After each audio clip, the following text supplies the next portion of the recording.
प्यारे साथियों, आज की इस वीडियो में आप सबका स्वागत है। आज हम क्लास 8 गणित के अध्याय 2 को देखने जा रहे हैं।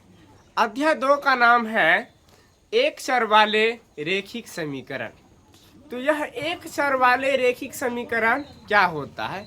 अगर एक चर वाले रेखिक समीकरण का इंग्लिश देखें तो इसका होता है linear equation in one variable. ये जो वेरिएबल होता है यह कोई फिक्स वैल्यू नहीं होता है, अर्थात चर मान जो होता है कोई फिक्स मान नहीं होता है। किसी संख्या के जरिए इसका मान हम लोग क्या करते हैं, ज्ञात करते हैं। जैसे मान लो ये चार जो है, अर्थात ये जो वेरिएबल होता है इसके बदले में हम लोग क्या यूज कर लेते हैं, X Y A B C D, अर्थात अल्फाबेट के किसी भी लेटर को क्या करते हैं, चर के रूप में प्रयोग करते हैं। चर का कोई निश्चित मान नहीं होता है, यह अकॉर्डिंग टू क्वेश्चन के जरिए इसे क्या किया जाता है, निकाला जाता है। तो प्यारे साथियों, हम लोग इस वीडियो में समझेंगे कि एक चर वाले रेखिक समीकरण के क्या मतलब होता है, अर्थात समीकरण ये क्या होता है। समीकरण का मतलब होता है इक्वेशन। समीकरण अर्थात इक्वेशन मतलब दोनों साइड बराबर कर देना। दोनों साइड का अर्थ क्या होता है, LHS की ओर RHS की ओर। मतलब LHS के साइड जितना है उतना राशि हमें किस साइड हो जाना चाहिए, RHS की साइड में। तब जाकर के दोनों समीकरण क्या हो जाते हैं, बराबर हो जाते हैं। समीकरण का अर्थ ही होता है बराबर करना, किसी राशि को क्या कर देना, बराबर कर देना। जैसे मान लो इस साइड 3x है और इस साइड है 2x प्लस 18। तो x का क्या ऐसा मान हो जाए कि इस साइड भी उतना ही हो और इस साइड भी उतना ही हो, अर्थात LHS में जितना मान होगा उतना मान RHS में भी होना चाहिए। तो समीकरण एक तराजू का काम करता है। जिस प्रकार आप सब ने अपने गांव में देखा होगा कि जब आपके यहाँ कोई बनिया आता है, मान लो इस साइड अगर 2 kg का पैमाना चढ़ाता है तो इस साइड 2 kg क्या लेते हैं, वह चावल हो गेहूं हो, मतलब कोई भी अनाज उस साइड 2 kg का ही देता है। अगर थोड़ा कम हो जाते हैं तो पलरा मतलब आगे पीछे हो जाते हैं, तो ये बराबर नहीं होता है। फिर अगर थोड़ा डाल देने से अगर 2 kg के बराबर हो जाते हैं तो तराजू क्या हो जाते हैं, बैलेंस हो जाते हैं। तो वही काम हम लोगों के गणित में समीकरण का रोल है। समीकरण का रोल है कि दोनों साइड बैलेंस बना करके रखना, किसी भी मान को क्या करके रखना, बैलेंस बना करके रखना। तो ये बैलेंस किस प्रकार बनाते हैं, आइए हम इस समीकरण के माध्यम से आप सबको समझाते हैं। प्यारे साथियों, समीकरण बहुत ही आसान होता है, इसमें कोई झंझट वाली बात नहीं है। पहला समीकरण है 3x बराबर 2x प्लस 18। समीकरण को सॉल्व करने से पहले हम कुछ बेसिक जानकारी को प्राप्त करते हैं। समीकरण में खेल है सिर्फ इस बराबर के चिन्ह का। ये बराबर के चिन्ह ही ऐसा है जो इसके बराबर के अगर इस साइड कुछ लिखा रहेगा तो इसको कहते हैं हम लोग LHS, और बराबर के इस साइड को अगर कुछ रहेगा तो इसको कहते हैं RHS। अर्थात इस साइड रहने पर LHS और इस साइड रहने पर RHS। तुम लोगों को दिख रहा होगा कि अपने हाथ को देखो, ये हाथ इस साइड का जो हाथ है तुम लोगों का बायां हाथ होगा, अर्थात लेफ्ट हैंड। इस प्रकार इसको क्या कहते हैं, लेफ्ट हैंड साइड। और इस साइड देखा होगा तुम लोगों का हाथ क्या है, राइट हाथ, मतलब दायां हाथ, इसलिए इसको क्या कहते हैं, RHS, राइट हैंड साइड।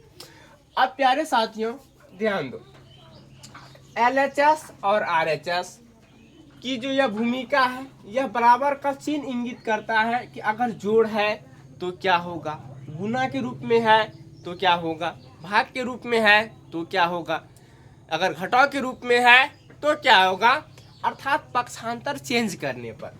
मान लो यहाँ पर इक्वेशन का चिन्ह लगा, इस साइड प्लस है, अगर इसको हम पक्षांतर चेंज करते मतलब इस पक्ष से इस पक्ष में ले जाते हैं, अर्थात LHS से RHS की ओर ले जाते हैं तो चिन्ह बदल जाती है। चिन्ह क्या हो जाते हैं प्यारे साथियों, बदल जाते हैं। जैसे अगर इस साइड प्लस में है तो इस साइड आने पर माइनस में, इस साइड अगर माइनस में है तो पक्षांतर अगर चेंज कराएंगे तो यह क्या हो जाएगा, प्लस। और इस साइड मान लो यह गुणा के रूप में है तो इस साइड हो जाता है भाग के रूप में। फिर अगर इस साइड यह भाग के रूप में है तो फिर इसका अगर पक्षांतर चेंज करेंगे तो यह गुणा के रूप में आ जाएगा। तो प्यारे साथियों, हम इनका प्रयोग समीकरण में करेंगे और आप लोग गौर से इस चीज को समझने का प्रयास करेगा। क्या अगर प्लस रहेगा तो माइनस, माइनस रहेगा तो प्लस, गुना भाग और भाग गुना, इस तरीके से यह क्या हो जाते हैं, पक्षांतर होने के बाद, पक्षांतर करने के बाद चिन्ह चेंज हो जाते हैं। तो अब क्या करते हैं, हम बना करके क्या करते हैं, इस चीज को समझाते हैं। क्वेश्चन नंबर 1 को हम क्या करते हैं, पहले सॉल्व करते हैं। और एक बात ये भी रखना है, जाति को जाति के पास लाना है, अर्थात चर वाले को चर वाले के साथ और अचर वाले संख्या को अचर वाले के साथ क्या करना है, हमें रखना है। तो प्यारे साथियों, मान लो वास्तविक संख्या है, उसमें अगर कोई चर लगा है तो यह क्या हो जाते हैं, वास्तविक चर। जैसे 3x, ये क्या हो गया, एक प्रकार का चर संख्या हो गया। क्या हो गया, चर संख्या। कोई अगर यहाँ पर 5 है तो ये क्या हो गया, अचर संख्या। अब ध्यान दो बाबू, चर को चर के साथ, अचर को अचर के साथ। यहाँ पर ध्यान दो बाबू, अचर के साथ क्या है, चर, इसलिए हम क्या करेंगे, चर के साथ में चर को लाएंगे। तो चर कहाँ पर है, बराबर की अर्थात LHS में है। तो हम लिखेंगे या 3x, इस साइड क्या है, प्लस में है ना 2x। अभी जस्ट हम बताए अगर प्लस में है तो उस साइड जाएगा तो माइनस में, अगर माइनस में है पक्षांतर चेंज करेंगे तो प्लस में, गुना में है पक्षांतर चेंज करेंगे तो भाग में। तो इस साइड प्लस में है तो इस साइड आने पर -2x बराबर, बच गया क्या, जो बच गया उसको उसी साइड रहने दो। अब ध्यान दो प्यारे साथियों, अगर 3x है उसमें से 2x निकाला जाए। मान लो तुम्हारे पास 3 रुपया है और कोई आकर के 2 रुपया मांग लेता है तो तुम्हारे पास कितना रुपया बचेगा, 1 रुपया। तो बचा क्या, रुपया। उसी प्रकार इसके पास है 3x और इससे कोई मांग रहा है 2x, तो इसके पास क्या बचेगा, 1x, अर्थात x बच जाएगा। तो कहेगा सर 1 काहे नहीं लिख रहे हैं, क्योंकि 1 का कोई यहाँ पर मोल नहीं है। 1 अगर लिखेंगे तो पर भी वही बात, नहीं लिखेंगे तो पर भी वही बात, अर्थात 1x बराबर 18। ये अच्छा बोलने में नहीं लगता, इसलिए हम लिख देते हैं कि x बराबर कितना, 18। कितना आसान था, वेरी सिंपल। अब पुनः समीकरण क्वेश्चन नंबर 2 के समीकरण को क्या करते हैं, सॉल्व करते हैं। यहाँ पर भी है उसी प्रकार से करते हैं, जाति को जाति के पास। जैसे ये चर वाला है तो इस चर वाले को यहाँ पर ले आएंगे, और ये अचर वाला है तो अचर वाले के पास लेके जाएंगे।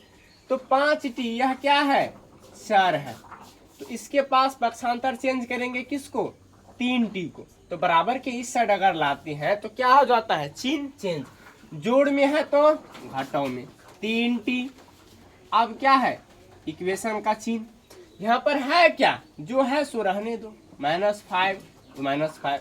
यहाँ पर इसका जाति तो यहाँ पर है ना। अब क्या करते हैं, इसको पक्षांतर चेंज करते हैं, पक्ष को क्या कर देते हैं, चेंज। तो -3 है तो +3, क्या हो जाएगा, +3। अब प्यारे साथियों ध्यान दो, फिर यहाँ पर वही लॉजिक, 5t है और 3t कोई मांग रहा है। मान लो तुम्हारे पास 5 गिलास है और 3 गिलास कोई मांग के ले जा रहा है, तो तुम्हारे पास कितना गिलास बचेगा, तो 2 बचेगा क्या, तो गिलास। उसी प्रकार यहाँ पर 5 है और 3 है, तो 5t है इसके पास, 5 और 3t मांगने के लिए कोई आ गया है, तो तुम्हारे पास बचेगा क्या, 2। तो बचेगा क्या, तो बचेगा तो t ना, तो t रख दो यहाँ पर। फिर बराबर का चिन्ह दो, जिसका चिन्ह है उसका चिन्ह तो होगा। फिर यहाँ पर है -5 और यहाँ पर क्या है, +3। अब ध्यान दो प्यारे साथियों, कोई कहेगा कि मैंने किसी से 5 रुपया कर्ज लिया, अर्थात मेरे पास -5 रुपया है, किसी का कर्जा, अर्थात माइनस का चिन्ह, अर्थात ऋणात्मक का चिन्ह हमें ऋण को दिखाता है, अर्थात कर्ज को दिखाता है। फिर हमने किसी प्रकार से 3 रुपया की आमदनी की अर्थात कमाया, तो 3 रुपया।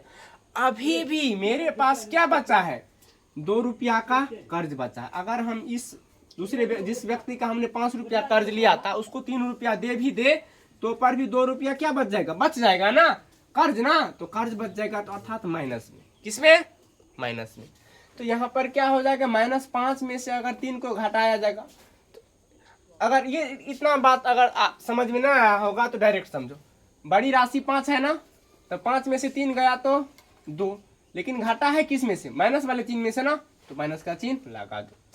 प्यारे साथियों, फिर यहाँ पर x के साथ अर्थात अचर के साथ अर्थात t के साथ क्या आ गया है, एक जो राशि है 2, यह गुना के रूप में है।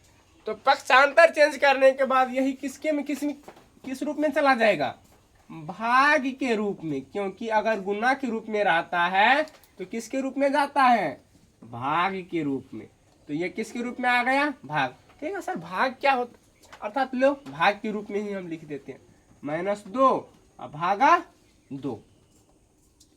फिर ध्यान दो t, तो -2, तुम लोग तो सब सीखा होगा कि भिन्न का भागा क्या होता है। इसको हम लिख सकते हैं गुना के रूप में लाएंगे तो नीचा वाला ऊपर, ऊपर वाला नीचा, अर्थात 1/2। अब ध्यान दो, इसको क्या कर दो, काट दो, तो इसलिए t बराबर क्या हो जाएगा, माइनस तो बचा है पहले से, काट दिया, मतलब 2 से 2 क्या हो गया, कैंसिल, 2 एकम 2 और 2 एकम 2, तो 1 गुना 1 तो -1 है ना, ये क्या हो गया, t का एक वैल्यू निकल गया। अब प्यारे साथियों हम क्या करते हैं, क्वेश्चन नंबर 3 को सॉल्व करते हैं। क्वेश्चन नंबर 3 में है 5x + 9, 5x + 9 = 5x + 3, 5x + 3। प्यारे साथियों, अब हम इस सवाल में क्या करेंगे, चेक करके दिखाएंगे क्या सच में बराबर होते हैं ये जो मान निकल रहे हैं। अभी क्या करेंगे, इस सवाल में हम लोग उसको देखेंगे। फिर वही बात, जाति को जाति के पास, तो x वाले जाति को x वाले के पास, 5x नहीं, ऐसा बात नहीं, 5 है अब +3x है, इस प्रकार से। तो जाति को जाति के पास, तो 5x और यहाँ पर है 3x, ये जाति इसके साथ बराबर 5 है, और ये जाति प्लस में है ना, बराबर के उत्तर जाएगा तो माइनस, अर्थात पक्षांतर चेंज करने के बाद चिन्ह क्या हो जाते हैं, चिन्ह में अंतर हो जाते हैं। तो इस प्रकार इतना हुआ, पुनः या का चिन्ह लगाओ। फिर है 5, मान लो यहाँ पर फिर कहते हैं कि 5, तुम्हारे पास 5x है और कोई आकर के 3x मांग के ले जा रहा है, तो तू स्वतः कहेगा कि मेरे पास अब सिर्फ और सिर्फ 2x बचा। कितना बचा, 2x। पुनः ध्यान दो, तुम्हारे पास 9 रुपया कर्ज है और 5 रुपया का आमदनी है, तो अभी भी 4 रुपया का क्या बचा है, कर्ज बचा है, अर्थात 9 में से 5 गया तो 4, जिसमें से घटाता है उसका चिन्ह, अर्थात घटाए हमने 9 में से, अर्थात -9 में से, तो माइनस का चिन्ह। पुनः प्यारे साथियों अब ध्यान दो, x के रूप 2 जो है x के साथ गुना के रूप में है, तो इस प्रकार हम लिखेंगे कि x बराबर -4, वही बात, गुना है तो इस जाने के बाद भाग के रूप में, यहाँ पर देखा, अर्थात यह बट्टे के रूप में, तो हम क्या कर देते हैं, डायरेक्ट बट्टे के रूप में लिख देते हैं। फिर 2 से 4 को काटते हैं, 2 एकम 2, 2 दूनी 4, तो इस प्रकार x बराबर क्या हो जाता है, -2। कहेगा सर इसको आपने तो अभी बोले कि हम जांच करके दिखाएंगे, तो चलो जांच करके दिखाते हैं, LHS और RHS। तो LHS बराबर क्या रखा है बाबू, 5x + 9, तो 5 और x का वैल्यू कितना निकाला है अभी, -2, अब +9। तो प्यारे साथियों अब ध्यान दो, 5 गुना -2 तो -10, अब +9 बराबर -1 ना, तो फिर RHS को लो। RHS बराबर क्या है? 5 + 3x, 5 + 3x। अब ध्यान दो, ठीक है सर 5 लिख देते हैं, यहाँ पर 3 लिख देते हैं, अब गुना क्या है? -2, -2। तो 5 + 3 दूना -6 ना। तो ये क्या हो रहा है? अब ध्यान दो, कहीं पर तो हमने मिस्टेक किए हैं। -2 4 तो -10 प्लस, हाँ तो वही सेम हाँ मिस्टेक किए हैं, सही है। तो -6 में से अगर 5 घटा तो कितना? -1 है ना। तो देखो जितना इस साइड 1 आया तो क्या इस साइड भी 1 आया ना, अर्थात LHS और RHS की ओर क्या आया है? 1 आया है। इसका मतलब ये होता है, समीकरण का मतलब कि दोनों साइड बैलेंस करके रखना। अगर इस साइड अगर 5 आता तो इस साइड भी क्या आता? 5 ही आता। ये किसका रूल है? समीकरण का। तो अब हम क्या करते हैं? क्वेश्चन नंबर 4 को सॉल्व करते हैं। क्वेश्चन नंबर 4 में क्या कहता है? क्वेश्चन नंबर 4 में है 4z + 3 बराबर 6 + 2z। कितना z? 2z। कितना है? तो प्यारे साथियों घबराना नहीं है, z है तो यह भी क्या है? एक प्रकार का चर संख्या। तो फिर चर को चर के साथ बराबर हम या का चिन्ह लगाते हैं। 4z है ना, और z वाला कहाँ पर है? यहाँ पर 2z है। तो पक्षांतर चेंज करेंगे, प्लस के रूप में है, बराबर की साइड आएगा तो माइनस के रूप में। अब ध्यान दो प्यारे साथियों, बराबर में क्या बचा? 6 बचा, और इस साइड क्या है? +3 ना, तो बराबर के उस साइड जाएगा, अर्थात पक्षांतर चेंज होगा -3। तो प्यारे साथियों अगर 4z से 2z निकल जाए तो कितना z बचेगा? पुनः 2z बचेगा। फिर यहाँ पर है 6 रुपया कमाया है, 3 रुपया खर्च हो जा रहा है, तो 3 रुपया बचेगा नहीं। तो 6 में से 3 गया तो 3। हम पहले बोले हैं कि जो बड़ा होता है उसका चिन्ह, तो बड़ा कौन है? घटाया किस में से? 6 में से ना, तो 6 का चिन्ह क्या? प्लस। तो यहाँ पर भी गुप्त रूप में प्लस है। और z के साथ 2 किसके रूप में है? गुणज के रूप में, अर्थात गुना के रूप में। इसलिए हम लिखेंगे कि z बराबर कितना? 3/2। ये तो विभाजित होने वाला नहीं है, इसलिए इतना क्या हो गया? आंसर। अब पुनः क्या करते हैं? क्वेश्चन नंबर 5 को हम सॉल्व करते हैं। क्वेश्चन नंबर 5 में है, क्वेश्चन नंबर 5 में क्या है? 2x - 1, 2x - 1 बराबर 14 - x, 14 - x। तो ये क्या है? ये तो और भी सिंपल है, एक बार में आंसर। ध्यान दो, जाति को जाति के पास माइनस है ना, तो बराबर किस साइड आएगा? तो प्लस में। पुनः इस साइड 14 है, 14 रहने दो, जाति को जाति के पास। तो यहाँ पर 1 है इसका जाति, अचर संख्या तो 1, अचर संख्या को क्या कर देते हैं? उस साइड भेज देते हैं, तो +1। अब ध्यान दो, 2x + x कितना x? 3x। 14 + 1 15। फिर x किसके रूप में है? गुणज के रूप में, तो उस साइड जाएगा तो भाग के रूप में, अर्थात बट्टे के रूप में, बट्टे 3। तो 3 × 5 = 15, 3 × 1 3 और 3 × 5 = 15। इसलिए x बराबर कितना? 3 × 1 3 और 3 × 5 = 15, अर्थात x बराबर 5। अगर तुम चाहता है इसको चेक करने के लिए तो इसको भी क्या कर सकता है? चेक कर सकता है। हम क्या करते हैं, शॉर्टकट में तुमको चेक करके समझा देते हैं। मान लो x का वैल्यू कितना आया? 5, तो यहाँ पर 5 रखो मन मन में, तो 2 × 5, 5 दूनी 10, 10 में से 1 गया तो कितना बचा? 9, 9 बचा। अब इस साइड बाबू ने 5 रखो, 14 है और -5, x के जगह पे कितना?